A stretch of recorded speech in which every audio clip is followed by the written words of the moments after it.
I grew up sailing in Chicago, even in the winter, and skiing in the Midwest and the Northeast, so I know a thing or two about layering. Right now I'm in northern Vermont. It's -2 degrees Fahrenheit, feels like -11. So let's do a super quick guide on how to layer for skiing. First of all, base layers. I like merino wool. You want to choose a lightweight, a medium weight, or a heavy weight. Next is a mid-weight fleece. I prefer a funnel neck because I don't like a lot of zippers on my neck when I'm skiing. Then if it's extra cold like it is today, I like an insulating layer, like a mid-weight puffy jacket. And then an outer layer like a Gore-Tex shell or a rain jacket.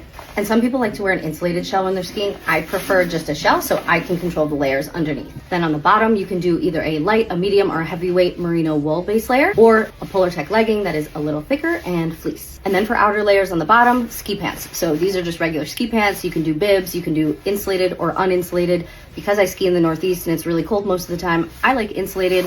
Also then when I'm sitting on the ski lift, it just keeps me extra warm. And then of course, there's a few accessories. I'm a big fan of the balaclava, goes under your helmet, keeps your hair out of your face, keeps all the wind out of your neck. But if it's not quite as cold, you could always just do a regular fleece buff or a merino wool buff. Then you need durable gloves or mittens. They can be leather or Gore-Tex. And then ski socks, you want to make sure they're ski boot length so they're nice and long. And then of course, a helmet and goggles.